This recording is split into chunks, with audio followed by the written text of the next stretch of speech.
అధికార బీఆర్ఎస్ పార్టీలో వర్గ పోరు తీవ్ర స్థాయికి చేరుకుంది. ఆధిపత్యం కోసం ఒకరిపై ఒకరు ఆరోపణలు విమర్శలు చేస్తూ హీట్ పుట్టిస్తున్నాయి. ఉమ్మడి నల్గొండ జిల్లాలోని నకరేకల్ నియోజకవర్గంలో తాజా మాజీ ఎమ్మెల్యేల మధ్య నువ్వా నేనా అన్నట్లుగా రాజకీయం సాగుతోంది. రాజకీయ పరిణామాలు రోజురోజుకు పార్టీ వర్గాల్లో చర్చనీయాంశమయ్యాయి. దీంతో నియోజకవర్గంపై పట్టు కోసం ఒకరికి మించి ఒకరు చేస్తున్న రాజకీయ ఎత్తుగడలపై ప్రత్యేక కథనం.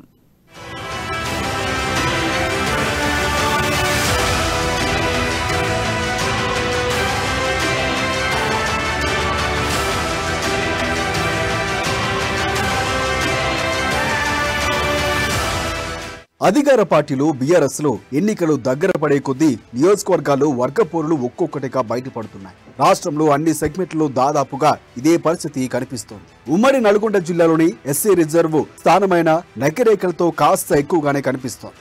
గత కొద్ది రోజులుగా ఎమ్మెల్యే చిరుమర్తి లింగయ్య, మాజీ ఎమ్మెల్యే వేముల వీరేశం మధ్య పచ్చగడ్డి వేస్తే భగ్గుమన్నట్లుగా రాజకీయం నడుస్తోంది. 2014లో జరిగిన ఎన్నికల్లో టీఆర్ఎస్ నుంచి వేముల వీరేశం ఎమ్మెల్యేగా గెలుపొందారు. ఆ తరువాత జరిగిన 2018 ఎన్నికల్లో వీరేశం ఓటమి చెవి చూశారు. ఈ ఎన్నికల్లో కాంగ్రెస్ పార్టీ నుంచి పోటీ చేస్తున్న చిరుమర్తి వీరేశంపై గెలుపొందారు. ఆ తర్వాత రాజకీయ పరిణామాల మధ్య అనూహ్యంగా బీఆర్ఎస్ పార్టీలో చేరారు. అప్పటి నుంచి వీరిద్దరి మధ్య రాజకీయ పోరు మొదలైంది.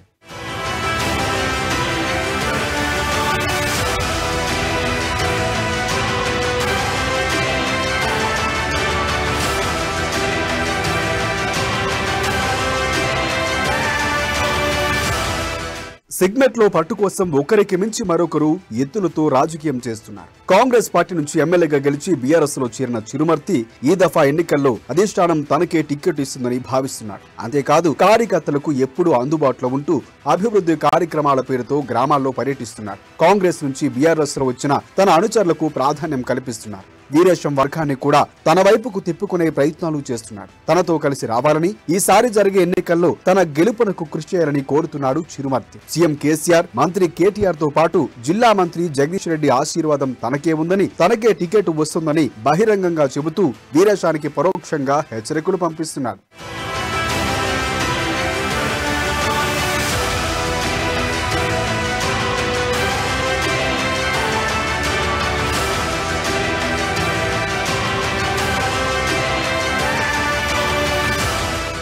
ఇక మాజీ ఎమ్మెల్యే వేముల వీరేశం 2018 ఎన్నికల్లో ఓడిపోయిన నాటి నుంచి తన క్యాడర్కు అండగా ఉంటున్నారు. నియోజకవర్గంలో పర్యటిస్తూ కార్యకర్తలకు భరోసా ఇస్తున్నారు. అధిష్టానం తనకే టికెట్ ఇస్తుందని ఆశాభావంతో ఉన్నారు. టికెట్ రాని పక్షంలో కాంగ్రెస్ లేదా బీఎస్పీ నుంచి పోటీ చేసే అవకాశాలు కనిపిస్తున్నాయి. చిరుమర్తి తనపై కక్షగట్టి రాజకీయంగా దెబ్బతీయాలని ప్రయత్నిస్తున్నాడని కార్యకర్తల వద్ద ఆరోపిస్తున్నారని చాలా సార్లు వీరేశం కామెంట్స్ చేశారు.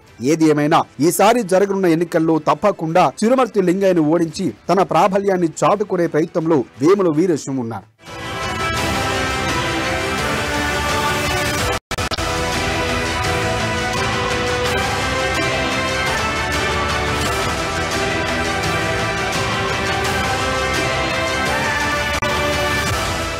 అయితే తాజాగా ఎమ్మెల్యే చిరుమర్తి లింగయ్య మంత్రి జగదీష్ రెడ్డి ఎదుట పరోక్షంగా వీరేశాన్ని విమర్శించారు. రోజుకో డ్రామా ఆడుతున్నాడని, ఏ పార్టీ నుండి టికెట్ వస్తుందో తెలియని పరిస్థితిలో ఉన్నాడని విమర్శించారు. కోట్లాది రూపాయలతో నియోజకవర్గాన్ని అభివృద్ధి చేస్తున్నానని, ఈసారి ఎన్నికల్లో తన విజయం తప్పనిసరి అని అంటున్నాడు. దీంతో ఒక్కసారిగా నియోజకవర్గంలో రాజకీయ ప్రకంపనలు మొదలయ్యాయి. దీంతో బీఆర్ఎస్ పార్టీ కేడర్ అంతా అయోమయంలో పడింది. టికెట్ ఎవరికి వస్తుందో, ఎవరి వెంట వెళ్లాలో తెలియని పరిస్థితి. రానున్న ఎన్నికల్లో ఎవరు గెలుస్తారో, ఎవరు ఓడుతారో అన్నది రాబోయే రోజుల్లో తెలవనుంది. నియోజకవర్గంలో ఎవరిది పై చేయిగా నిలుస్తుందో చూడాలంటే ఎన్నికల దాకా వేచి చూడాల్సిందే.